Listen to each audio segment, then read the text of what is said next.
মহেশতলা পৌর হাসপাতালে এক রোগী মৃত্যুকে কেন্দ্র করে ব্যাপক উত্তেজনা। চিকিৎসার গাফিলতিতেই রোগীর মৃত্যু, অভিযোগ পরিবারের। পরিস্থিতি বাগিয়ে আনতে হাসপাতালে পুলিশ। এদিকে বিষাক্ত জলে অতিষ্ঠ জনজীবন। মহেশতলার নোংরা পানীয় জলের জেরে জল কিনতে বাধ্য হচ্ছেন অসহায় বাসিন্দারা। নিষ্কর্মা প্রশাসন। আসবো বিস্তারিত খবরে।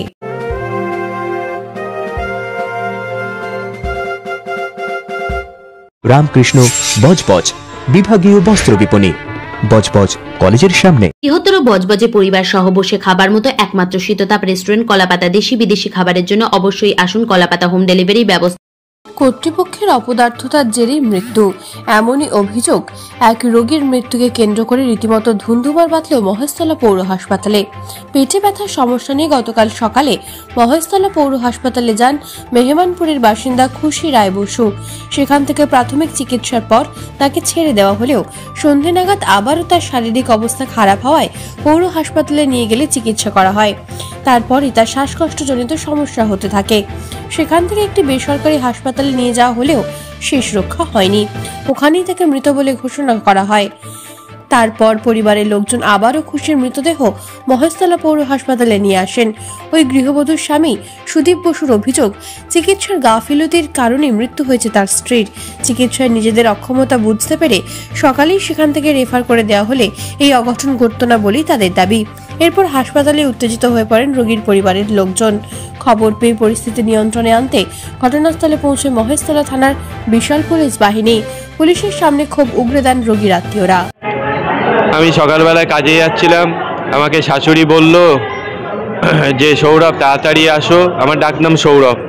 বললো তাড়াতাড়ি আসো, মনাকে পৌরসভায় নিয়ে যাওয়া হচ্ছে। তা আমি বললাম ঠিক আছে আমি যাচ্ছি। আমার বউ বললো যে না আসতে হবে না, ওকে বারণ করে দাও, বিকেলবেলা ও আসবে। আমার শ্বশুরমশাই নিয়ে এসেছিলো, ওকে এখানে স্যালাইন দিল, তারপরে কী সব লিখে পিখে দিল। এরা রেফারও করেনি, যে তখন পেটে ব্যথা হচ্ছিল, অসম্ভব পেটে ব্যথা। আমি ভেবেছি হয়তো অ্যাপেন্ডিক্স, কারণ ওর আগে অ্যাপেন্ডিক্স ছিল, ওষুধ খেয়ে কমে গেছিলো। এরা রেফারও কিছু করেনি। দুপুরবেলায় আমাকে শাশুড়ি বললো যে বাড়ি নিয়ে গেছে, একটু ঠিক ছিল। আমার সাথে কথাও বলেছিল দুপুরবেলা। এবার বিকেলবেলায় আমি বারবার ফোন করে জিজ্ঞেস করছি মা কেমন আছে কেমন আছে, বলছে একটু ভালো আছে। সন্ধ্যাবেলা 6টার সময় আমি বলছি তাহলে আমি আসছি, দাঁড়াও। আমাকে বললো তাড়াতাড়ি আসো, শিশুমঙ্গলে নিয়ে যাওয়া হবে। আমি বলছি ঠিক আছে আমি আসছি, আমার তো আজকে এমনি রাস্তাঘাটে গাড়ি নেই, আমি ট্রেনে করে আসবো। তাড়াহুড়া করে আসছি। আমাকে বললো, আমি নুঙ্গিতে নামলাম, নেমে আমার শাশুড়িকে ফোন করলাম। বলছে একটা ওষুধ দিয়েছে, ওষুধটা খেয়ে বললো যে একটু পেটটা নাকি কমেছে ব্যথাটা, আর এদিকে নাকি পেটটা ফুলে গেছে। আমি আস্তে আস্তে নুঙ্গির মোড় অব্দি এসেছি। আমাকে বলছে সৌরভ তুমি তাড়াতাড়ি আসো, মনার পেট ফুলে শ্বাসকষ্ট হচ্ছে। আমি এখানে এসে কোনো রকমে বাড়িতে গিয়ে, আমার বাড়ি মেমানপুরে, তাড়াতাড়ি করে আমি এখানে এসেছি। এসে দেখছি যে ওর চোখ মুখ সব এরকম, মুখটা এখানে নাকে নল, কোনো কথা বলছে না, গা হাত পা ঠান্ডা, তখনও নিঃশ্বাস চলছিল। আমি ওই যে ডাক্তার ছিল, আমি ওনাকে বললাম একটু, বললো অক্সিজেন দিতে হবে, আপনারা তাড়াতাড়ি অ্যাম্বুলেন্স করে নিয়ে যান। আমি অ্যাম্বুলেন্স ডাকলাম, আমি বললাম যে আপনি একটু অক্সিজেন দিন যাতে আমি আরতি অবধি নিয়ে যেতে পারি। অক্সিজেন দিলে এদের ঠিক ছিল। এরা বললো বড় অক্সিজেন নাকি দেওয়া যাবে না। আমি আরতিতে নিয়ে গিয়ে আরতি ডাক্তার দেখে চেক করে বলল যে এই নাকি ক্রিটিক্যাল অবস্থা, উনি নাকি আর বেঁচে নেই। এখানকার গাফিলতির জন্য, যে যদি ডাক্তার সকালবেলায় যে ছিল, সে যখন দেখলো তার এরকম বিপি হাই 65 উপরে, তাহলে সে কেন রেফার করলো না যে অন্য কোনো হসপিটালে নিয়ে যাওয়ার জন্য, কিংবা বাড়িতে কেন ছেড়ে দিতে বললো। এটা 12টার সময় হয়েছে। 12টা থেকে এখন উনি যখন নিয়ে এসছে রাত্রির 8টা। এই এত লেন্দি সময় তো নিয়ে গেলে আমার তো ওয়াইফটা তো বাঁচতো। আমার তো একটা ছোট্ট ছেলে, 2 বছরের ছোট ছেলে, সে তো মারা হতো না। সে বলছে সে তো সবই জানতো, এখানে যখন নিয়ে আসা হয়েছে সে জানতো যে মারা গেছে। সে ইচ্ছা করে এখানে অক্সিজেন না দিয়ে পাঠিয়ে দিল হচ্ছে আরতিতে, যাতে কেসটা আরতির ঘাড়ে যায়। আমি চাইছি এই পৌরসভায় পুরো বন্ধ করে দেওয়া উচিত। মহেশতলায় পানীয় জলে নোংরা ও দুর্গন্ধযুক্ত পানীয় জলের জেরে অতিষ্ঠ স্থানীয়রা। পৌরসভার 35 নম্বর ওয়ার্ডের শ্যামপুর, শেখপাড়া সহ ওয়ার্ডের বিভিন্ন জায়গায় সকাল থেকেই পৌরসভার টাইম কল থেকে বের হচ্ছে নোংরা জল, অথচ ছোট জগন্নাথ প্রশাসন। স্থানীয়দের অভিযোগ, প্রায় 1 বছর ধরে বিষাক্ত জল সরবরাহ করছে পুরসভা।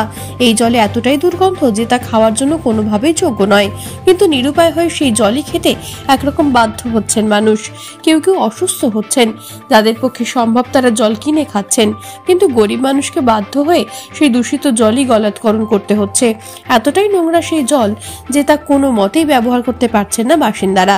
সদ্য উদ্বোধন হওয়া জল পরিশোধন ও সরবরাহ করার যে প্রকল্প, তার সৌজন্যে কিছুটা হলেও কি মিটবে মানুষের দুর্ভোগ? সন্দিহান বাসিন্দারা। ওই জলের সমস্যা, জলে গ্যাস হচ্ছে, তারপর জল কালো হচ্ছে, কাদা গোলা টাইপের। খাওয়া যাবে না? না, খাবেন নিয়ে জল কিনে খেতে হবে লাস্টে। আপনারা জানেন 25 তারিখে আমাদের মাননীয় সাংসদ জল প্রকল্পের উদ্বোধন করে, যেটা আকড়াই জল প্রকল্প। আগে আমরা কেএমসি থেকে জল নিতাম, বা আমাদের জলের সোর্স ছিল না নিজস্ব। আমাদের 25 তারিখে উদ্বোধন করার পরে আমাদের প্ল্যান্ট চালু হয়েছে। এবার আপনারা আগেও দেখেছেন যে আকড়া সহ বিভিন্ন এলাকায় যেখানে মানুষ জল, আমাদের মেন উদ্দেশ্য হচ্ছে বাড়ি বাড়ি জল দেওয়া। তার জন্য যে জলের পাইপের প্রয়োজন ছিল সেই পাইপ কিন্তু আমরা ইতিমধ্যে বসিয়ে ফেলেছি প্রত্যেকটা ওয়ার্ডে, এবং সেই জলটা প্ল্যান্টের জলগুলো বিস্তীর্ণ এলাকায় চার্জ করা হচ্ছে, কানেক্টিভিটি করা হচ্ছে, যাতে জলগুলো চার্জ করে দেখা যায় কোথাও লিকেজ হচ্ছে কিনা, কোথাও কিছু হচ্ছে কিনা। এবং তার জন্যই বিশেষত ওই পাইপগুলো যে বসানো হয়েছিল, ঘোলা জলটা তার জন্যই আসছে। এতে কোনো ভয় পাওয়ার কোনো কারণ নেই। এটা 2-3 দিন এরকম চলবে, তারপরে আবার যা ছিল সেরকম ঠিক হয়ে যাবে। দেখুন, কিছু ভালোর জন্য যেরকম আগে আসতে জল পড়তো, একটা খুব সমস্যা ছিল, ডেলিকার সমস্যা। এটা হয়তো সমস্যা হচ্ছে মানুষের, কিন্তু এটা 2-3 দিন, বেশি দিন চলবে না, তার আগেই ঠিক হয়ে যাবে। নেপথ্য ভাষ্যের ডোনা জানার সঙ্গে মহেশতলা থেকে ঋত্বিকা দাসের রিপোর্ট, বার্তা এখন। রামকৃষ্ণ বজবজ বিভাগীয় বস্ত্র বিপণী, বজবজ কলেজের সামনে। বৃহত্তর বজবজে পরিবার সহ বসে খাবার মতো একমাত্র শীততাপ রেস্টুরেন্ট কলাপাতা। দেশি বিদেশি খাবারের জন্য অবশ্যই আসুন, কলাপাতা হোম ডেলিভারি ব্যবস্থা আছে।